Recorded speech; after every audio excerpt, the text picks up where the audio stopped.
Bonsoir. Bonsoir à tous. Ravi de vous retrouver pour ce best-of de la semaine. Une semaine marquée par les explosions à Beyrouth mardi qui ont fait plus de 150 morts et des milliers de blessés. L'aide humanitaire s'organise en principauté comme nous l'ont confié le consul honoraire du Liban à Monaco, Mustapha El Sol, et Bourhane Boueri, la présidente des Amis du Liban. Cette semaine, il a également été question de culture avec la reprise progressive des concerts. Nous avons aussi reçu le pilote Eduardo Mortara pour la fin de saison palpitante en Formule E et Jean-Pierre Chebel pour le meeting Hercules qui aura lieu le 14 août au Stade Louis II. Bref, 7 jours riches en informations.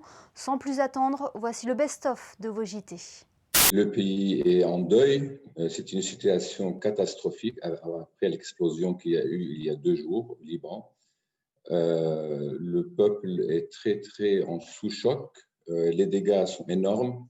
Mais être sur place et voir les immeubles et les familles et tout le dégât qu'il y a eu et qui est toujours en cours parce que c'est pas fini, c'est vraiment quelque chose de surréaliste et on n'aurait jamais cru qu'à Beyrouth on aura ce genre d'explosion, ce genre de tragédie. On essaye de s'organiser au mieux entre nous, Libanais, mais aussi beaucoup de pays amis qui sont venus à l'aide.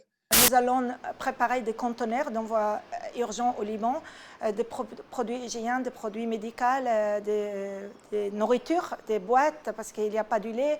Et vous savez, hier, c'était aussi frappé pour le blé où on fait les farines. On va pas avoir des farines pour faire du pain maintenant. Il n'y a même pas plus de pain. C'est très dur. C'est très dur parce qu'on n'a pas l'habitude, parce que toutes les équipes attendent la période estivale, parce que c'est quand même un moment où on s'éclate, entre guillemets, au niveau professionnel, et puis avoir annulé un Céline Dion et d'autres concerts. Comme vous le savez, je participe à la programmation de Jazz à Juan. On a annulé aussi l'ensemble des concerts. C'est très dur. C'est très dur pour les techniciens. C'est très dur pour l'entreprise parce que on ne peut pas participer à l'animation que nous organisons chaque année pour la principauté aussi. Après tout ce long silence pour l'orchestre qui les a plongés dans une sorte de torpeur et de dépression, les musiciens avaient tellement hâte de rejouer, c'était extraordinaire. Ils ont tous mis un enthousiasme et une passion pour faire le mieux de ce qu'ils pouvaient. Et c'était vraiment le résultat, c'est que s'entendait tout de suite. Je croise les doigts en même temps, là, vous ne voyez pas, mais pour recommencer en novembre. Le problème qu'on a aujourd'hui, c'est pas programmé, mais c'est qu'il faut que les artistes arrivent jusqu'en principauté. Au festival de jazz, il y a beaucoup de musiciens américains. Donc, comme on a un très beau projet pour les 15 ans du festival, avec l'Orchestre Philharmonique et Marcus Miller, on espère que Marcus pourra arriver jusqu'à Monaco. Alors voilà, chaque jour on regarde, on suit avec attention l'actualité sanitaire. À Lombardie, par exemple, il y a une ordonnance qui vient d'être diffusée et qui sera valable jusqu'au 10 septembre. Le port de masque est obligatoire à l'intérieur, dans les lieux publics. À l'extérieur, n'est pas obligatoire de la mettre, mais il faut l'avoir avec soi afin de pouvoir la mettre au cas où on ne pourrait pas garder la distanciation d'1 mètre avec les autres personnes. Il y a eu pas mal de touristes. Maintenant, on n'a pas la même qualité de touristes. On a plus des touristes locaux, ça veut dire régional, français, moins la clientèle internationale.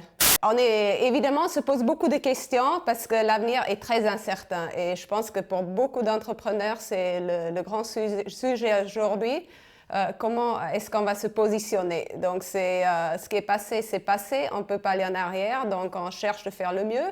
Par contre, le challenge, ça va être l'avenir parce qu'il y a beaucoup de situations qui sont évidemment bloquées et on a du mal à se positionner.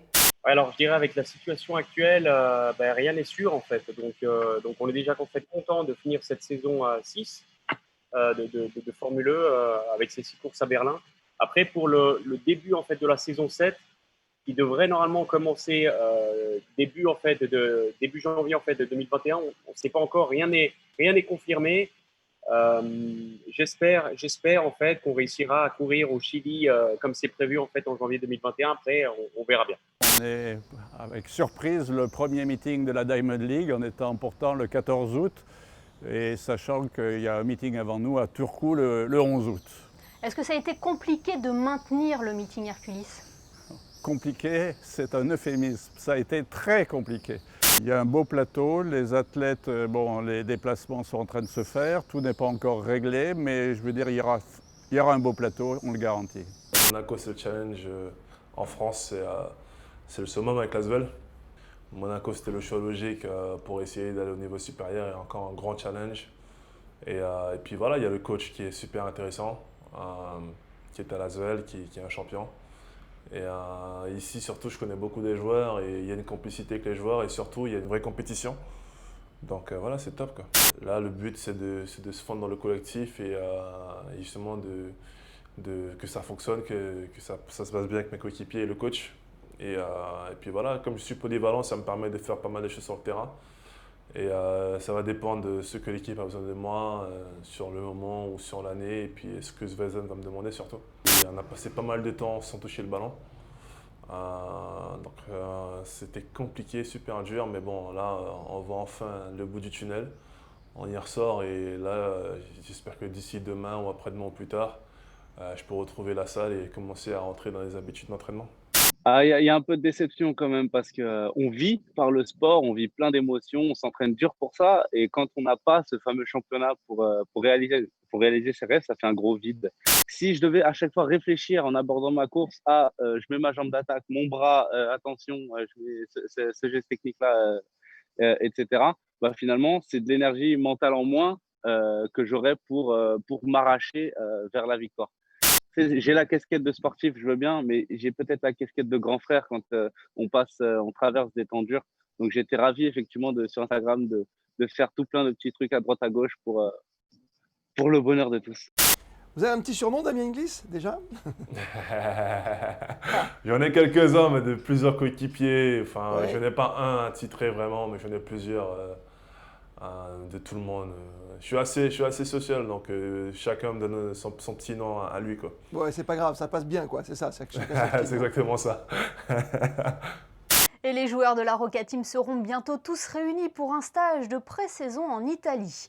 Le best-of de vos JT est à présent terminé. Merci de nous avoir suivis. Passez une très belle soirée sur Monaco Info.